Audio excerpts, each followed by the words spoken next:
We had a client that we worked with, and she was really struggling with profitability. She kept raising tuition. She actually did 3 tuition increases within a 15-month cycle, and she still could not catch up.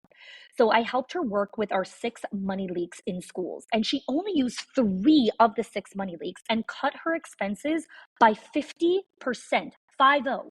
She did not fire anyone. She did not slash any of her programs, and she did not work more hours. Again, the 6 money leaks are not hacks or spreadsheets. These are patterns. They are small decisions that feel so normal that your school does, but they quietly drain your school's profit. So if you've ever wondered why you're working so hard, but still not seeing the return, this is your first step to clarity. Click the link in the show notes and find out what it's actually costing you.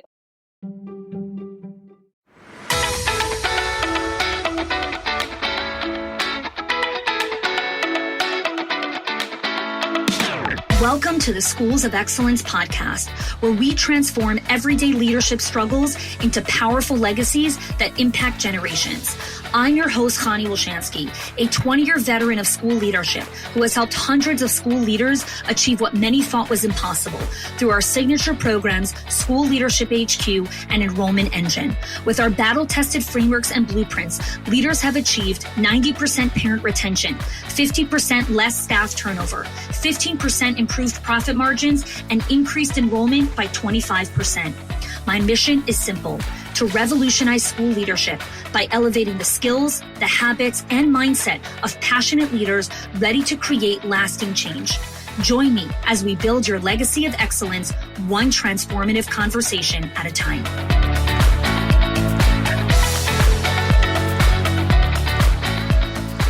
Hello there, and welcome back to the Schools of Excellence podcast. So today we are continuing with our 5 gears, and we are going into the financial health gear. So the financial health gear, I want to start with a powerful quote from Warren Buffett. Everyone knows who he is. Only when the tide goes out do you discover who has been swimming naked. In a world of leadership in schools, your financial health gear reveals exactly where you actually stand in leadership and in the way that you're running your financials. The statistics are actually quite sobering. According to the National Center for Education statistics, 27% of private schools close within their first 5 years. And here's the kicker. It's not because of enrollment issues. It's not because of the enrollment gear. It's because of financial management challenges. Okay? So this happens a lot, right? I worked with a director, we'll call her Patricia, from Chicago, and her school was at 90% capacity. She was fully enrolled, but she was barely making it financially. She's like, can't have it. It's not in the budget. Doesn't work. Can't do it. Blah, blah, blah. All these things. I've heard it all. So when I talk about financial health, I'm not just talking about breaking even. I'm talking about strategic financial leadership that actually transforms your school. Now, there are 3 financial perspectives that the vast majority of school leaders miss, because when they think of financial health, and I hear this all the time, of like, I need to work on financials. I need to work. What does that mean? What the hell does it mean when you say, I need to work on financials? Okay. Because financials is a giant conversation, and there are so many angles to look at. So let's kind of unpack a little bit here what financials are. The first thing is there are money leaks inside of your center right now. And leaks are not just expenses, okay? Every dollar lost is more than just money. It's missed opportunities to invest in your team, to upgrade your facility, to create transformative experiences for children. So very interesting, a different company, Toyota, manufacturing car company, right? They have a principle called lean management. And what it shows is that when they reduce waste by 5%, literally just by 5% inside of their entire just production, they increase profitability by 15%. Okay? By 15%. So money leaks is just one component of financial health. Now, I have an entire podcast episode. I did a whole power hour on money leaks. You could click the link in the show notes for that entire conversation. But to highlight here, there are 6 core money leaks in schools that silently drain schools' profit: space optimization, payment systems, schedule efficiency, food control, supply management, and admin and tech. These 6 things, these 6 money leaks, consistently drain profit inside of your organization. So that is just one component of what it means to work on your financials. So if you're hearing these leaks and you're like, oh, I should probably go check out one of those leaks, great. We actually have a diagnostic. It's called the 6 Money Leaks. Schoolsofexcellence.com/money links. Link is in the show notes. It's a free diagnostic. You can download it and you can actually assess which of these 6 leaks is the most pressing that you need to actually work on and close. And you're going to be surprised because it's actually not necessarily something that you need to work on. Someone on your admin team or support level team could probably take care of it. So that's one component of financials are the money leaks. Now, I want to talk specifically and share a story with you about one owner that we worked with specifically on the space optimization. That's the first leak inside of our 6 Money Leaks, a diagnostic. So the owner that I'm talking about, we'll call her Jen. And Jen ran a private school in a suburban area. And when you looked at it from the outside, she had full classrooms. She had very happy parents. She had engaged teachers. But there was a giant financial storm that was like not just brewing, but was like about to explode. So in my consultation and the profit and growth call that I did with Jen, she said, we're at 90% enrollment. And she was so proud. But when I started to dive into her financials, a very different story emerged. 3 of her 7 classrooms were actually operating at partial capacity. Her infant room was underutilized despite a growing wait list for toddlers. And her toddler room was overcrowded while her pre-K space remained completely inefficiently organized. And so when we ran those numbers, the underutilized spaces were costing her $14,000 a month in lost revenue potential. So we rejigged the space. We reconfigured the room allocations. We created flexible space strategy. And within 100 days, she was able to increase her enrollment by 15%. She reduced overhead costs. She actually created a wait list. And she generated an additional $22,000 in monthly revenue just from space optimization. Space is not just about physical location. It's strategic asset weighting to be optimized. This is such an important part of understanding this whole concept of money leaks. And this is why I talk about it all the time. This is unique intellectual property. It's trademark. This is what we created inside of Schools of Excellence. This is a huge part of what we do inside of our organization is create diagnostics and frameworks that help you guys actually understand how to work all of these gears inside of your center. So as we unpack this financial gear, money leaks is just one component of financials. Let's dive into the next one. Another component of financials is investments. Now, a lot of people think of investment as like, oh, it's like almost like a dirty word sometimes, right? They see it as like this risk or whatever it is, right? Whether they're investing in technology or staff development or marketing, many people look at investing as like, this is a giant risk and I can't do risks. So I want to talk about the most common investment gaps that we see inside for school leaders. So the first investment gap is professional growth investments. This is like the true cost of stagnation, right? Like not understanding that not investing in yourself actually costs. Taking $2,000 and investing in that's not an expense. It's unlocking thousands and thousands of dollars in monthly potential. And it's unlocking quality of life and leadership and all types of other tentacles that grow out of that without you even recognizing it. This is one of the things that I love when we do conversations with members in our School Leadership HQ program, and we do different case study conversations with them, is that one of the questions I ask is like, what most surprised you from being part of the program? Their marriages get better. Their parenting gets better. Their own personal financials get better. Their quality of lives get better. Their spiritual relationships get better. Their entire quality of life completely up levels because of all these different other things that impact all other parts of their life. And so there are certain things that are expenses. And then there are certain things that are investments. And we need to understand and discern the difference if you're truly going to work on financial health. So that's one investment gap. Another investment gap is network access. Network access, we all know this, your network is your net worth. It is not a cost to invest in a network. It is your shortcut to wisdom, to intelligence. Not investing in a network and thinking that just your local school board or your local directors group is enough is such a giant mistake. You need to have diversity of voices. You need to have diversity of perspective. You need to have people who challenge the way that you think about something. You need to have people who are like, that's really stupid. Don't do that. Like, this is a very silly mistake. Here is how to do it instead. You need people who could be blunt with you and say, that's silly. Don't do that. That's actually going to cost you thousands of dollars. Or no, here's a different perspective to look at it. Here's how to think like a billionaire. Here's how to think like a billionaire. Like, we get so stuck in how we think through things, and we need networks of people where it's safe for someone to say, that's stupid. Don't do that. Do this instead. Here's a different way to look at it, right? Like, we're so afraid of these niceties of like, oh my gosh, like, whoa, like, I don't want someone to tell me that that's stupid. I do want people to tell me if I'm doing stupid stuff. Yes, be surrounded by people that actually care about you enough to say, honey, that is silly and actually quite idiotic. Please don't do that. Here is something actually that is way better use of your time, your money, your energy, your people, your resources.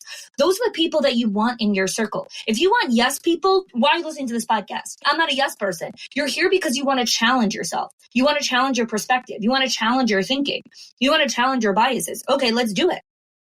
When you're in the right rooms, it is a shortcut to wisdom and intelligence. Making investments in your network is not a cost. It is not an expense. What's the third investment gap? Health and wellness. Oh my gosh. There is a cost of neglect when you don't take care of your health, of your wellness, of your mental well-being, of taking time in nature, of actually doing things that truly take care of yourself. Because your most important asset isn't your building, and it's not your staff, and it's not the kids, and it's not the parents. The most important asset in your school is you. And when you are not making health and wellness investments, it costs. It costs. There is a cost for that. One of the things I talk about with health and wellness investments, right?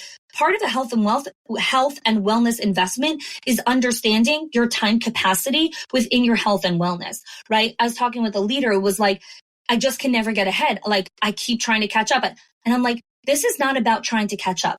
This is not about you need better systems. This is not about you need more time in the day. You are doing too much. You need to stop doing so much. There is no amount of baths, bath bombs, salts, manicures, pedicures, massages, facials that are going to stop the bullet train to madness that you're on.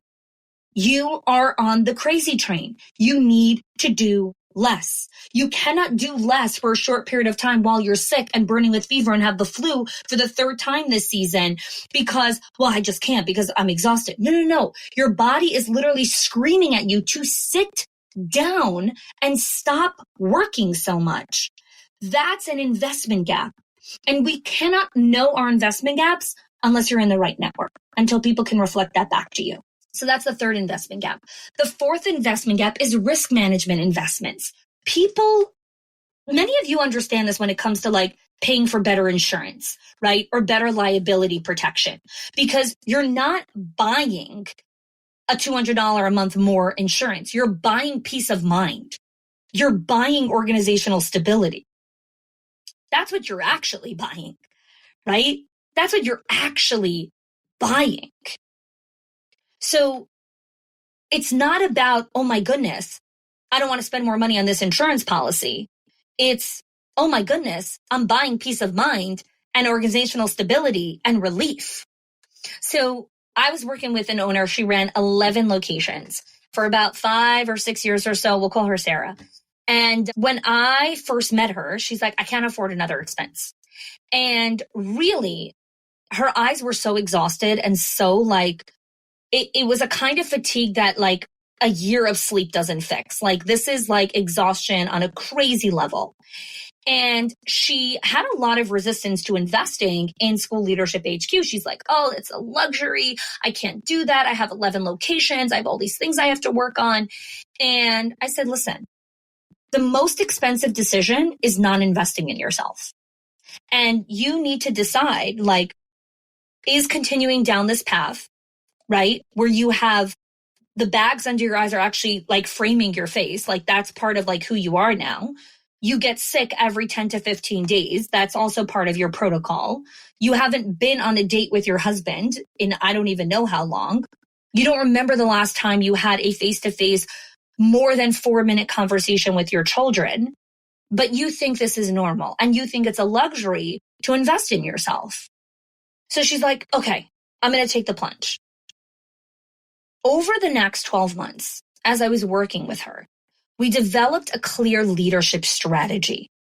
We implemented specific operational processes that were not about Band-Aids. They were about really removing the bags under her eyes and what was causing that level of fatigue.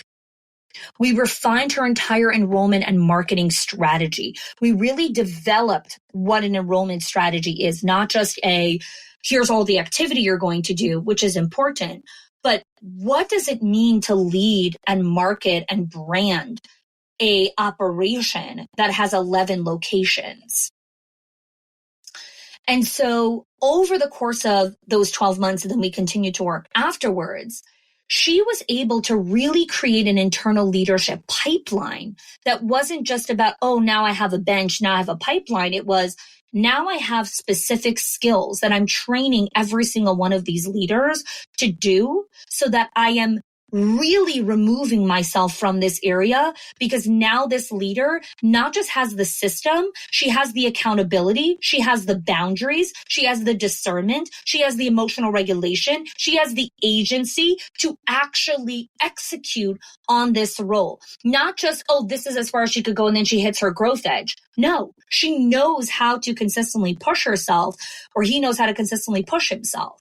That's what it means to really develop an internal leadership pipeline.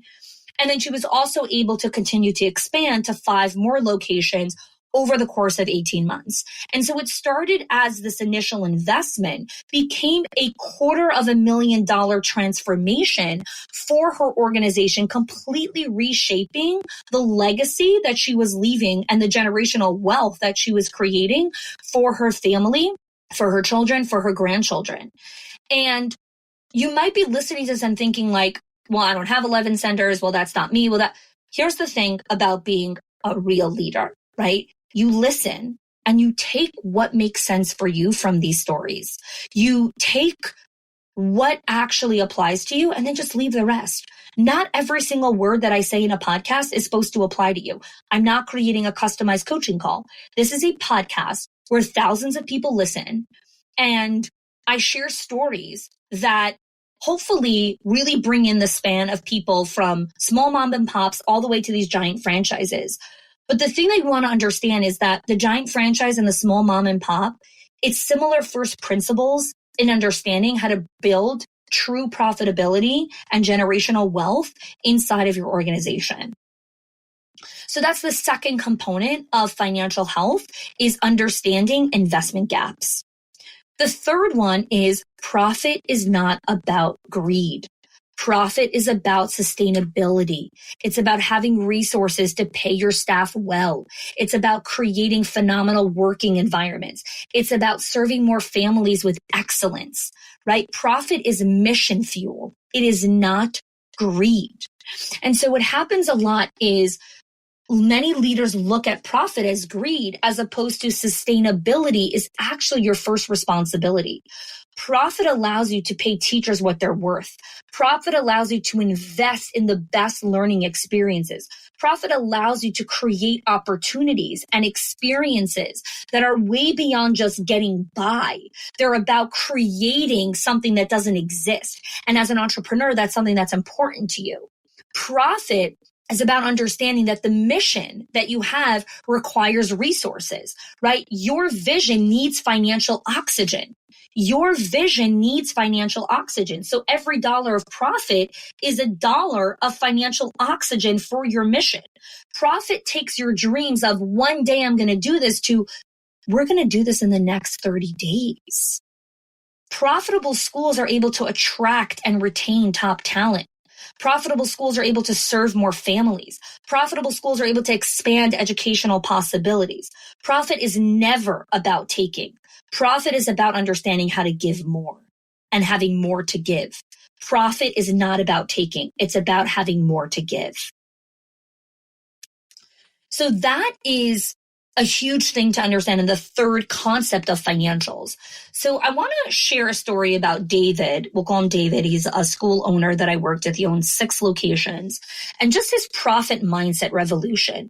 So David and I worked together for a short period of time, and he really spoke about, we're really here for the kids. We're not about making money, kind of these like very idealistic concepts that I'm like, oh, that's, really nice that you have that, philosophy, but your school's breaking even, your teachers are underpaid, and resources are constantly being stretched thin. And so David was like, what do you mean? I'm such an amazing director. I'm like, yeah, but you're sacrificing financial health for educational passion. And it doesn't have to be like that. You don't have to sacrifice one for the other. They actually work so beautifully in tandem with each other, but you have to understand how to actually do it. Right? Stop being a martyr. And so our conversations really challenged everything that he believed about money and mission. And I explained that, again, like I said before, profit is not about taking, it's about creating possibilities and about giving more. And so what happened is the first thing we worked on was strategic pricing of his private school. Like, what do you actually need to charge based on where you live, demographics, families, all of those things. We added an additional revenue stream. Once we did the 6 money leaks diagnostic, we were able to recognize that we can add actually 2 additional revenue streams that started to bring in other revenue. So he was able to increase his profit percentage. And we really created a comprehensive financial strategy, again, highly focused on the 6 money leaks, where he was able to actually start to have profit as mission fuel for his organization. He was able to start paying his staff more. He increased his teacher salaries by 25%. He actually launched the scholarship program, which was something that was really important to him. And I recognized that when we did part of like our values conversation, where he was like, well, it's really important to me to serve underprivileged families or, families that can't afford things or whatever. And I was like, great. So we can have one section and then you can have a scholarship program. You can have a nonprofit component to it. He expanded to another location. And the biggest thing that brought him so much joy, which was amazing to connect with him, was he created so much more opportunity for his staff that were working with him. It was mind-boggling. And he recognized that his profit wasn't about him taking personal wealth. It was about expanding his ability to serve. And again, there's nothing wrong with wanting to take personal wealth from the profit. For him, it was expanding his ability to serve. And so what's so important to understand about all the stories that I shared and about these 3 components is they really share a common thread. Financial health is not just about numbers. It's about possibilities. It's about creating more. It's about serving more. And it's about making bigger impact. Your financial gear is not a limitation. It's your mission's most powerful accelerator to move forward. And it's so important to understand these 6 money leaks. It's so important to understand, what does it mean in the 4 levels of work to work on this financial gear? How do we actually improve the financial health and sustainability of our company? So here's what I want to invite you to do. Go to schoolsofexcellence.com to download the 5 Gears diagnostic. You can also go to schoolsofexcellence.com/moneyleaks to download our free money leaks diagnostic to see which area of the 6 money leaks are you struggling with right now. Which one is your center kind of strapped for cash right now, and how to create more opportunity. And then one of the things that we offer as well after you take the diagnostic is we have a profit and growth call, where myself and my team will actually personally walk through the diagnostic with you and help you recognize, here's where to find money right now in the next 10 days, in the next 30 days. No money, no mission. Understand that financial health and really, really diving into all these components creates and unlocks so much opportunity for you. Thanks so much for joining. And next week, we're going to dive into the staff retention gear. If your accountant has ever told you to cut back on professional development or slash your teacher appreciation budget or your staff development budget just so you could stay afloat, or has told you, hey, you probably can't go invest in that program, please listen. The problem is not that you're spending too much money on your people or yourself or your investment or your support system. It's that your school has invisible money leaks that are draining your profit, leaks that no spreadsheet will ever catch or accountant. So I created the 6 money leaks of schools that show you the 6 core areas that schools lose money every single month without realizing it. If you close even one of them, your profits will start to soar without sacrificing your team. Go get it now and stop blaming the things that are actually building your school.